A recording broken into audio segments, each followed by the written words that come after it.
Yaada kiyyaa walaloodhaan ibsadhaa. Walaloo sadiin qaba. Gaggabaabaadha. Sodaa jedha walaloon tokkoffaan.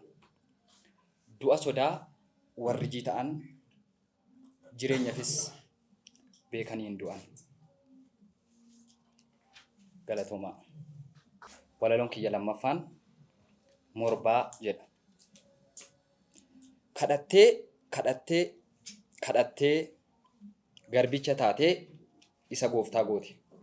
Ofii amma fiixee gabroomutti qullaa jilbeeffattee salphina ofiif hawwitee dhukkee facaafatte. Didee yoo xirinyoomee surraa gooftomuu hin qabne itti baka koofta abdii irraa kuttee ayyaanaaf ogummaa manaaf abalaqtee kichuutti buqqiftaa garaatti jabaattee.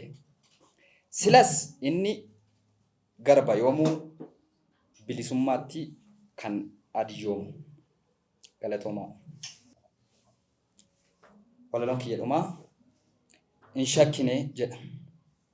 Bareedina keef samiif lafti mandara keetti jila godhataa. Aduuf addeessi si hordofuu si daawwachuuf naanna'u na fakkaataa. Ati bokkuudha bokkuu nagaa, ati ergamtuudha ergamtuu waaqaa.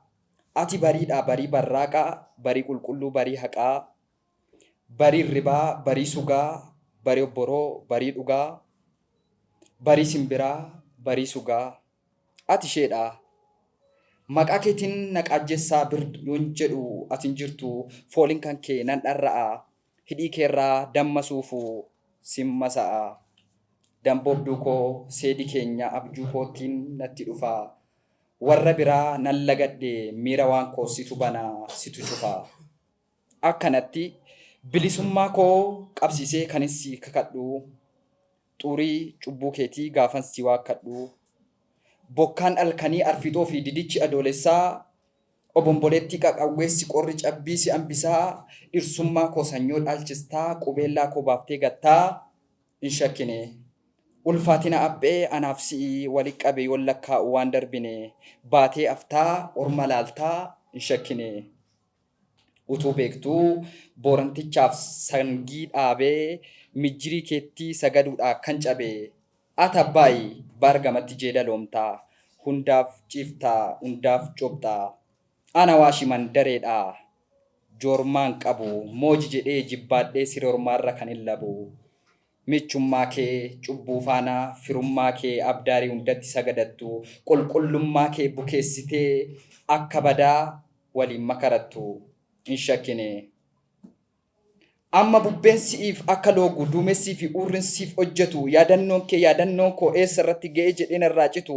Tumaan maqaa kee laphee kootti qooraraa luqqeettii keessa darbee onnee koorra akka jiru. Madaa jaalalaa isan qoorre godaannisa bara baraa kulkula koo eenyuun baru. Cirracha moojii keessa deemne raareen lagaa irra ceene mandaroonni aniif ati irra kolfaa keessa yaane hidhiinatti tuutu ati ilma miti jedhanii na tufu waraqaan maqaa kee irratti barreesse ragaa seeda kee na cufu. Burqituuwwan simbirroonni iddi mukaa yakka keetiif na gaafatu. Urjiin samii margi lafaa olqiif gaarri kun hundumtuu siif birmatu. Hin shakkine. Dhumarratti Naagamnaaniin galmee kee cufuudha yaadee ofii koo waliin jaarsummaa taa'e. Hir'ina kee balballoomsuuf boosummaa kee gadhummaa kee fokkummaa kee guuree waliin baay'isuu eegale. Garuu ijji koo fuulduraa konkonni kee qanxummaan kee damboomni kee yaadadheetan imimmaan koo tola kennee garuu ammas sin shakkini du'a aantee siidaa kee irraa sagal tarkaanfachuuf ijibbaata marmaaree obsa fixachuuf gaafa babiyyoo asoosillaa cidha keetii imimmaan ataawachaa akkan harka siif rukute hurjii haadhoon samii koorraa gaafas duute. Hamaamonni ija kootti afoosha jaalala awwaalanii misirroonni kee ergamaa du'aati maatiin kee hirmii nyaatanii. Garuu jireenyi al tokko du'aa ka'ee akkan hin daa'imne lammata dhaladhee abbaa manummaaf akkan sin kaadhimne nan beeka. ta'us anaaf si'iif carraa akka kennu Waaqan eegaa. Galatoomaa.